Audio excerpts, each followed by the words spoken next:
Welcome all to the next video. ഇപ്പോൾ ഈ video അടുത്ത മോക്ക് ടെസ്റ്റാണ്. മൊഡ്യൂൾ 5 ഗ്യാസ് മെറ്റൽ ആർക്ക് വെൽഡിങ്ങിനെ കുറിച്ചുള്ള മോക്ക് ടെസ്റ്റാണ്.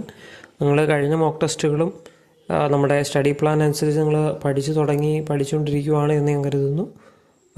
സ്റ്റഡി പ്ലാൻ വെച്ചിട്ട് പഠിച്ചു തുടങ്ങിയെങ്കിൽ സ്റ്റഡി പ്ലാൻ ഈ വീഡിയോയുടെ മുകളിൽ ഷെയർ ചെയ്യുന്നുണ്ട്. അതിൻ്റെ ഡിസ്ക്രിപ്ഷൻ ഷെയർ ചെയ്തിട്ടുണ്ട്. അപ്പോൾ ആ ടൈമിംഗ് നോക്കിയിട്ട് നിങ്ങൾ അതിനനുസരിച്ച് പ്രിപ്പയർ ചെയ്യുക. സമയം പോയിട്ടൊന്നുമില്ല, നിങ്ങൾക്ക് ഇനിയാണേലും പ്ലാൻ ചെയ്ത് പഠിക്കാവുന്നേ ഉള്ളൂ. അപ്പം അതിന് പീരിയോഡിക്കായിട്ട് തന്നെ മോക്ക് ടെസ്റ്റുകൾ നമ്മൾ ഷെയർ ചെയ്യുന്നതായിരിക്കും. ഈ ചാനൽ വഴി മോക്ക് ടെസ്റ്റുകൾ ഷെയർ ചെയ്യുന്നതായിരിക്കും. അപ്പം പുതിയൊരു മോക്ക് ടെസ്റ്റിലേക്ക് എല്ലാവർക്കും സ്വാഗതം. ഇപ്പോൾ 5ാമത്തെ മൊഡ്യൂളിൻ്റെ മോക്ക് ടെസ്റ്റാണ് ഇപ്പോൾ നമ്മൾ നടത്താൻ പോകുന്നത്. 5ാമത്തെ മൊഡ്യൂളിൻ്റെ മോക്ക് ടെസ്റ്റിൽ നമ്മൾ കൺസിഡർ ചെയ്യുന്നത് കഴിഞ്ഞ പ്രാവശ്യത്തെ പോലെ തന്നെ 10 ക്വസ്റ്റ്യൻസ് ഉണ്ട്. അപ്പോൾ നിങ്ങൾ പേനും പേപ്പർ വെച്ചിട്ട് നിങ്ങൾ ഇരിക്കുക. ഇതിൻ്റെ ഉത്തരം ഗൂഗിൾ ഫോമിൽ നിങ്ങൾ ഫില്ല് ചെയ്യുമ്പോൾ അതിൻ്റെ നിങ്ങളുടെ സ്കോറ് നിങ്ങൾക്ക് മെയിലിൽ വരുന്നതാണ്. അപ്പോൾ നിങ്ങൾ അതിൻ്റെ ഡീറ്റെയിൽസ് ഫില്ല് ചെയ്ത് നിങ്ങളുടെ ആൻസറും അതിനകത്ത് ഫില്ല് ചെയ്താൽ മതിയാവും. അതേസമയം തന്നെ അതിൻ്റെ ഉത്തരം കിട്ടും. അപ്പം ഗൂഗിൾ ഫോം ഇതിൻ്റെ ഡിസ്ക്രിപ്ഷനിൽ ഷെയർ ചെയ്തിട്ടുണ്ട്. ആ ഗൂഗിൾ ഫോം ഫില്ല് ചെയ്ത് നിങ്ങൾക്ക് ഇതിൻ്റെ ഉത്തരം കാണാവുന്നതാണ്. അപ്പോൾ നമുക്ക് മോക്ക് ടെസ്റ്റിലേക്ക് കടക്കാം. 5th മൊഡ്യൂളിൻ്റെ മോക്ക് ടെസ്റ്റ് എല്ലാവരും പ്രിപ്പയർ ചെയ്തിട്ടുണ്ടെന്ന് കരുതുന്നു. അപ്പോൾ ആദ്യം തന്നെ എൻ്റെ ഇൻസ്ട്രക്ഷൻസ് നിങ്ങൾക്ക് ഷെയർ ചെയ്യാം. മോക്ക് ടെസ്റ്റിൻ്റെ ഇൻസ്ട്രക്ഷൻസ് ആണ്. അപ്പോൾ ഇത് പ്ലാൻ ചെയ്തിരിക്കുന്നത് നമ്മൾ PSCയുടെ എക്സാം പോലെ തന്നെയാണ് പ്ലാൻ ചെയ്തിരിക്കുന്നത്. 30 സെക്കൻഡ് ആദ്യമേ നമ്മൾ ക്വസ്റ്റ്യൻ ഒന്ന് വായിച്ച് മനസ്സിലാക്കി അത് ആൻസർ ചെയ്യാനെടുക്കുന്നു. പിന്നെ ആ ക്വസ്റ്റ്യൻസ് എല്ലാം ആൻസർ ചെയ്ത് കഴിഞ്ഞ് നമ്മൾ അവസാനം ഒരു 10 സെക്കൻഡ് റിവ്യൂ ചെയ്യാൻ വേണ്ടി എടുക്കുന്നു. ഇതിൻ്റെ ഉത്തരമെല്ലാം നിങ്ങൾക്ക് ഗൂഗിൾ ഫോമിൽ ഫില്ല് ചെയ്യുക. അതിൻ്റെ ഡിസ്ക്രിപ്ഷനിൽ കൊടുത്തിട്ടുണ്ട്. ആ ഗൂഗിൾ ഫോമിൽ ഫില്ല് ചെയ്തിട്ട് അതിൻ്റെ ഉത്തരം, അതിൻ്റെ സ്കോർ നിങ്ങൾക്ക് നിങ്ങളുടെ മെയിലിൽ വരുന്നതാണ്. ഗൂഗിൾ ഫോമിൻ്റെ റെസ്പോൺസായിട്ട് നിങ്ങൾക്ക് വരുന്നതാണ്. അപ്പോൾ ഇവിടെ മാർക്ക് വെയിറ്റേജ് എന്ന് പറഞ്ഞാൽ ഒരു ക്വസ്റ്റിന് കറക്റ്റ് ഉത്തരത്തിന് 1 മാർക്കും തെറ്റായ ഉത്തരത്തിന് 1/3 മാർക്ക് നെഗറ്റീവ് മാർക്കും ഉണ്ടാവും. ഇപ്പോൾ എല്ലാവരും പ്രിപ്പയർ ചെയ്തിട്ടുണ്ടെന്ന് കരുതുന്നു. നമുക്ക് മോക്ക് ടെസ്റ്റിലേക്ക് പോകാം. So let's begin.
കിട്ടുന്നതെന്നുള്ളത് പറയാം. അപ്പോൾ നിങ്ങൾ സോൾവ് ചെയ്ത് കഴിഞ്ഞു. ഇനി നമുക്ക് ഈ കറസ്പോണ്ടിങ് മോഡ്യൂളിൻ്റെ മോക്ക് ടെസ്റ്റിൻ്റെ ഉത്തരം നിങ്ങൾക്ക് ഈ വീഡിയോയുടെ താഴെ ഡിസ്ക്രിപ്ഷനായിട്ട് കൊടുത്തിട്ടുണ്ട്. അതിൻ്റെ ഗൂഗിൾ ഫോം, ആ ഗൂഗിൾ ഫോമിൽ ഫില്ല് ചെയ്ത് കഴിഞ്ഞാൽ നിങ്ങൾക്ക് അതിൻ്റെ സ്കോർ നിങ്ങൾക്ക് നിങ്ങളുടെ ഗൂഗിൾ ഫോം ഫില്ല് ചെയ്ത മെയിലിലേക്ക് കിട്ടുന്നതാണ്. അടുത്തതായി നിങ്ങൾക്ക് ഈ ചാനൽ വഴി എന്തൊക്കെ നിങ്ങൾക്കാണ് തരുന്നതെന്നുള്ളതാണ് ആദ്യം ഇൻഫോം ചെയ്യാൻ പോകുന്നത്. ഈ ചാനൽ വഴി നിങ്ങൾക്ക് ഷെയർ ചെയ്യുന്നത് daily practice previous year questions YouTube shorts വഴി ഷെയർ ചെയ്യുന്നുണ്ട്. അതുകൂടാതെ 50 ഡേയ്സ് സ്റ്റഡി പ്ലാൻ അനുസരിച്ച് ഓരോ മോഡ്യൂളിലും ഇത്ര ദിവസം കൊടുത്തു കഴിഞ്ഞ് ബാക്കിയുള്ള മോക്ക് ടെസ്റ്റുകൾ, ഓരോ ചാപ്റ്റർ കഴിയുമ്പോൾ മോക്ക് ടെസ്റ്റുകൾ ഷെയർ ചെയ്യുന്നത്. അതിൻ്റെ ഡേറ്റുകളാണ് ഇപ്പോൾ കാണിച്ചിരിക്കുന്നത്. ഇതെല്ലാം കഴിഞ്ഞ് നവംബർ 20-ാം തീയതി ഒരു final full length mock test ഉണ്ടാവും. അപ്പോൾ അതിൽ പ്രിപ്പയർ ചെയ്ത് നിങ്ങൾ അറ്റൻഡ് ചെയ്യുക.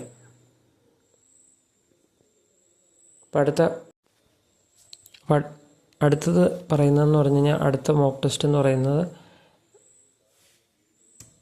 അടുത്ത മോഡ്യൂൾ 6th മോഡ്യൂളിൻ്റെ മോക്ക് ടെസ്റ്റ് ഈ വരുന്ന നവംബർ 2-ാം തീയതി ഉണ്ടാവും. അപ്പോൾ അതിന് പ്രിപ്പയർ ആയിരിക്കുക. ഓക്കെ, ഇനി അടുത്ത മോക്ക് ടെസ്റ്റിനെ കാണുന്നവരെ ഗുഡ് ബൈ.